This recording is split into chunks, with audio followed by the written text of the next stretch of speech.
Hey everyone, this is Kandace and Sher with Processing Trauma Out Loud. Sher, last week you interviewed me, and the nature of the interview was where are we finding ourselves at this space and time on our healing journey? And I just want to say thank you again. That interview will probably be something that I will go back to at times, especially maybe if I get a little bit shaky. Like, we have those days, right? Where everything that we know can be challenged. So, Such an honor, Candace. y- Such an honor to be with you in that and speak my truth over you and for you to hear. well, I'm telling you what, if there's anyone who just speaks truth so boldly and authentically, it's you. Thank you. So today I get the privilege of interviewing you and just discovering where you are at on your healing journey and just really hoping our listeners are leaning in, especially those that maybe it's like us, it's been very long and very hard, but we want to say worth it. Yeah. So share, where are you on this September 2025 day in Minnesota on your healing journey? Yeah, it's an interesting question to ponder and something that I think I will sit with for a few days even. We didn't premeditate this conversation, so we're really coming very raw. Mhm. But I think for me, where I will just kind of start is to say that I recently went to Spain. I did a 2-week trip in Spain, and I really have not traveled internationally except for, tropical winter vacation, which is very different. But I think as I went to Spain, I kept having this sense that it's going to be a pilgrimage, which kind of was surprising me because I wasn't traveling from point A to point B with some kind of pilgrimage thoughts in mind. And yet, this thought kept coming to me that this is going to be a pilgrimage of sorts. And honestly, I still don't know if I see clearly, but I will say that as I was there, some things were ignited in me. And as I came back, I noticed that I felt different. I felt this deep inner sense of home Mhm. within myself, not home in Minnesota per se, but a deep sense of I'm home. And it has been just opening up some things for me. I feel like I am changed since I have been back. I've been back now almost 2 weeks, not even quite. And I just keep noticing there are some things about me that I feel are different. And so, yeah, in vague terms, that's that's kind of where I'm finding myself. Yeah. Well, it makes me wonder because the last week we talked about authenticity. And can you connect your feeling of home with finding your authentic self or being comfortable with your authentic self? Do those kind of go together? I think so. And as you mentioned last week, just the whole concept of our parts and the more we tend to our protector parts, the more integrated they become. And so rather than having to be protecting us, they're offering us their gifts. These are parts of us, it's parts of me. But instead of having to put a lot of this energy toward protecting myself or being hyper vigilant or all the things that I have been, Mhm. I'm seeing my parts come forward more in their restfulness and giftedness. And I think that is the authenticity that you spoke about last week that I'm feeling that within myself too. Yes, and it makes me curious, and I'm even thinking for our listeners, if you feel okay doing this. I know I put you on the spot sometimes, Yep.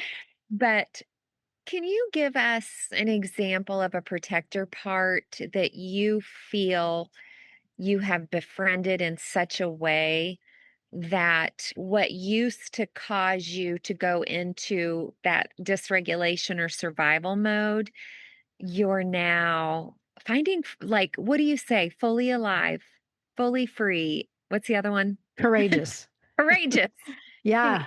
do you have something that comes up that you'd be willing to share? Yeah, and it's actually a part I have been dealing with in these last few days. I came back from Spain just very inspired in my art. And we when I was there, we toured a lot of Gaudi's architectural works, and to just recognize, and of course there's so much art history in Spain, and like, I mean, there's a whole museum just for Picasso. There's a whole museum just for Monet. Like, here at the Minneapolis Institute of Art, we have 3 or 4 works of Picasso, and I'm like, oh wow, look at that. And I did not get to those museums, but we did tour a lot of the Gaudi work. And to hear about him and his commitment to his art, like he committed his life to his art. And it was kind of provoking for me because I feel like I have been given art as such a gift that I find joy in and others find joy in. And I have this sense of I am meant to bring light and beauty into the world through art. And yet I allow resistance to come up all the time and to stop me from, I will have intentions. I'm going to paint today, but I'll even get everything out. I'll get everything set up. And then I feel this resistance. And so a friend of mine mentioned, hey, there's a book that talks about that called The War on Art. And I actually got the book, and he talked about resistance almost as being this monster, this external monster that is, but right away I recognized, oh, I think resistance is a part Yeah. that has kept me from expressing myself fully through art and in so many ways throughout my life, but keeping me small, keeping me safe, allowing me to be making sure that life is okay and that I'm taking care of the things that are my responsibility and that I'm living up to everybody's expectations of me. And rather than being able to move toward this thing that I will say, like, I do feel a sense almost, well, I won't say almost, I feel a sense of calling toward art. And with that, for me so far, what I will say, it includes writing and poetry and painting are the things, sketching, that I'm feeling are artistic expressions that are really coming forth for me. But this part of resistance has been really showing up. And so I've been able to just come close and say, hey, like, I see you. What are you afraid of? What do you need? How can I tend to you? How can you go into a place of rest and offer me your gifts rather than put this resistance? Because I really want to bring beauty into the world. I really want to. So yeah, so that's a very current, ongoing thing that I'm dealing with right now.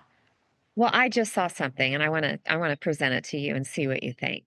Okay? So, that part, that resistant part that's tried to protect you, I'm going to say has been very strong because of this. Um you didn't even discover this gift in the way that you're experiencing it until a few years ago. Yeah. I mean, share when you started creating, especially through your painting, because you had written before, Mhm. but especially through your painting, I think we were just all shocked. Like, no, Yeah. people go to school for 4 years for this or Me more. me too. I was shocked too. Yeah. And so I'm just seeing this part, how hard that part worked to protect you from the vulnerability of your gift that you're putting out into the world, but specifically to those who are walking with you. I will tell you, when I was packing to move, oh, by the way, I can tell you more about this later, but I found the box of all your artwork that I thought that they took to storage. Good. When I opened that book, or that box, I wanted to cry, and I'm like, "No, I have all Cher's artwork." Mm. And but when, when you are in that space, it not only gives you joy, but it's giving the world joy. It's giving your friends joy. And I'm going to say more than joy. When I look at some of the things that you've not only painted for me that makes me feel so known and loved, you usually write something. And I have a piece of yours, and I think it was almost like titled Unknown Paths. Yeah. You gave that to me a year ago, not knowing where I would be today. So Wow. so I'm gonna say it's also some intuitive, Yeah. prophetic, seer, knowing gift that you have. Yeah, I really receive that from you, and I where in the past I would have kind of resisted hearing that, but I feel like yes, and that is more and more I am noticing that is right now for this season, however long it will be, this is where I know my focus is meant to be. Well, I'm glad that I hope it's always there, but Yeah, yes, I do know that there's just twists and turns along the journey, and it doesn't mean that it ever leaves, but there could be something else that pops up in you that you say, "Hey, I want to pay attention to you right now." yeah, Yeah. So I'm curious, as you have where you find yourself on the healing journey. So we can process what that has meant for us. But I've also walked closely with you in groups, and I have, like you, your witness of me, I have got to witness you, not just one on one, but I've seen you with other people. And you can stop me if you need to, but, like, early on, it was you scanning the group to see how you could best care for somebody yeah, or what their needs were, yeah, which is your gift, right? You told me you saw who I truly was in the beginning, which yeah. is a truly a gift. But what has this meant for you in being able to enter into a group Mm. and not have to, or let me see, like the protector part there for you. Yeah, yeah. I hope that makes sense. Yeah, and I will say, like, not carry the responsibility that every single person is okay, because I have a part that has we have carried that responsibility wherever I am. I am at some degree or another, I am aware that I feel responsibility that everybody is okay. And I think in our groups, it's been trusting each other. That has been a huge thing. Like recognizing, like, I can trust you to even take care of yourself. But I also can trust you to care for some of the others and them to care for you, that it's not all on me. And that there are times, even in the group, that I can rest even when I see someone's need come forward, but I can really rest because I am allowing space for somebody else to take care. And I think I recently wrote a piece of poetry called, what did I call it? Coming Forth from the Ruins.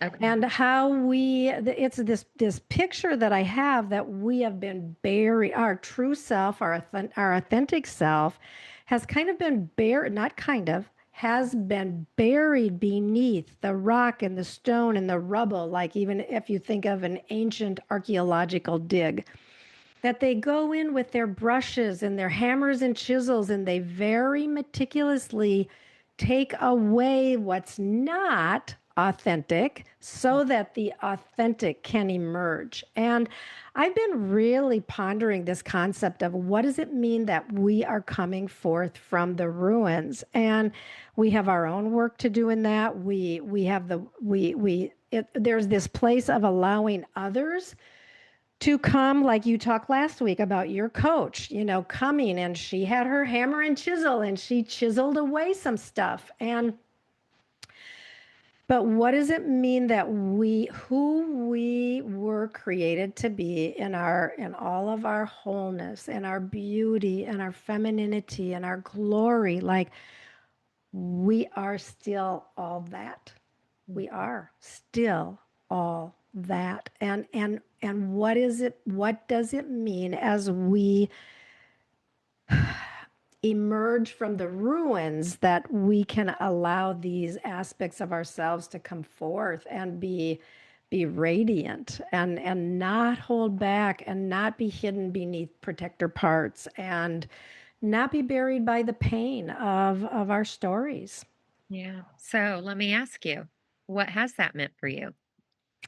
Yeah, I would have to say meaning, right? Like present tense. I think I feel a sense of more boldness, Mhm. a sense of more freedom, and courage to be as I am seeing more of who I am, like to be like, yeah, this is who I am. Like, hey, this is who I am. Which leads me, I feel like I just want to bring this up and you can decide how much you want to share. I don't even know where we're at on time. I am thinking of the crone right now. Yeah, And you have been expressing this with me and in our groups of this concept of these three different stages in a development in our development. Can you do you mind sharing just a little bit because I just love it so much and I bless you so much in it because you when you show up in your authentic self, honestly, even if you're blended with a part, there's it's still so your gift is just still so profound, right? But what does that mean? What does it mean that you're stepping into this idea, this archetype of a crone? yeah. And this is from Dr. Clarissa Pinkola Estes. And I've been really kind of immersing myself in her work for about a year, really. And so she talks in her audio training called The Power of the Crone. She talks about these three archetypes for women. There's it's out there for men too, but this is speaking to women, and it is the maiden, the mother, and the crone. And the maiden, of course, is it's that younger place where we're learning and growing and naive and innocent and making mistakes and being a little bit foolish because we don't know, we don't have wisdom. And then there's the mother who is the nurturer and the protector and the one who is also is nurturing and helps bring expansiveness, but also can be the one who's saying, oh, be careful, honey, don't run too fast, you might fall down and skin your knee, and and I love my maiden part. I love because I do have this playful, fun, adventurous, innocent part that I love that about me. And I love my mother part. I love to nurture. And but then she talks about the crone as being, the more the older, the more wizened, the one who has been around the block a few times and messed up big and come through it and has some things now to say. And I just love how she said, and I'm really owning this, like getting my little finger out there, pointing a little bit and saying, now listen to me, dearie. I feel like I'm age wise. I mean, we can even see crone pop up in somebody who's 20 or 10, but usually we think of the crone as being the woman who's a little bit older, but I'm in that age and stage of life.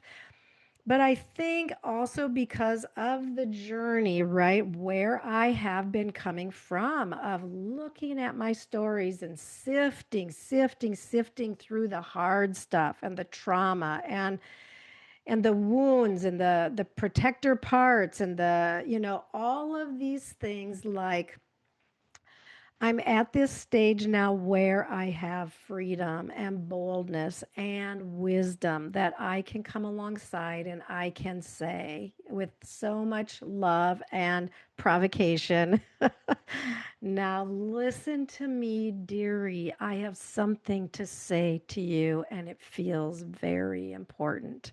Mm. And I'm really owning this with a lot of soberness. I've kind of laughed about it and joked about it a little bit, but I'm actually feeling very sober-minded about it that I feel like I have a place and I have a space that I am meant to take up and bigger than I have in some ways in the past where I have been, more hidden and smaller and behind the scenes or, trying hard to not be seen or not be dramatic or whatever. And now I'm like, like, F all that. Like, I read my poem to our Pearls group and I even said, like, okay, now I'm going to be a little dramatic. And I think it was Sandra that said, oh, Bring we it, bless your drama. And bring it. Yes. yeah, and I'm feeling that in myself in ways that just it feels authentic, Candace. It feels like this is a place I'm finding myself and it feels really good. Yeah. Yes. It's been such a joy to watch you come forth, Mhm. watch you. Yeah, and I'm gonna just ask you. You asked me last time, so Okay, and okay. I want to ask you, like, yeah, what do you see? I want to hear. Mhm. Yeah. Yeah. Kind of like you, I have so many adjectives that I could describe you in. Mm, But I think I'm gonna go towards a little bit of how I experienced you and still do. And I will just say that Cher, you have one of the most pure mm, hearts of anybody I've known. mm, Your ability to and I know you're a 9 on the Enneagram, and I don't even want to contain it just in the Enneagram, okay, which I love. But your ability to not just work with someone one on one and see all their parts to try to bring harmony to, right? But even in the group, like I know okay, so this why this has been so meaningful for me, share like and why I'm still with you and will follow you anywhere because you're so trustworthy. But I know that when I'm not in the room, you are loyal and you are protective not just of me but everyone like you have this well I mean it's the crone right mm. you know that there's stories and there's parts and that everybody has things going on that we don't always see Yeah. on the surface Mm, and so that is how I experience you as a you're a woman who can lead other women because you're so trustworthy. mm. Wow. Because you know, it's like I see all parts of the maiden, the mother, and the crone, but like the mother part is not that we're all your kids, but in a sense, you love us all uniquely Yeah. and you're going to protect us all uniquely. Mm. And yeah, how does that speak to you? You know it's true, right? Yeah, I do know it's true, and very recently that I can say I know it's true because, and you know my story, Candace, but I was named untrustworthy by a group, by a large group, by my people, Yeah. and the impact on my life has been huge, and I have struggled immensely with that over the years, and so. And this has been named over me actually several times in the last several months. Pure hearted and trustworthy. And I am really allowing, like, when you said it, I'm like, I'm not resisting. I don't feel any resistance. I'm like, yes, and thank you. I'm so grateful that It's a place I'm finding myself, and I love that this is true of who I am. Yeah. I'm so glad that you can receive it. I know what that's like Yeah, to hear it and then it kind of soaks in and you're like, yes. And it's such a so it only leads us to gratitude, right? yeah. Mhm. It's just Yes. this deep place of gratitude. So Yeah, thank you for being with me today in this place of just hearing where you're at and for our listeners to just get to hear that you and I have both paid a price in different ways for our healing. yeah, And and yet we know that it's been worth it. And we want our listeners to know that what what makes this doable is you actually have people who lock arms with you. yeah. And so when you stumble, you're not going to fall. Yep, You know, when you go backwards, we're going to keep pulling you forward. It's just profound that you have not been alone on this and I have not been alone on this. yeah. And we want other people to know that they are not alone in this journey. Yes, so true. Yeah. Thank you, Brenda. Love you so much. Thank you, Candace. So good to be with you, and I love you too.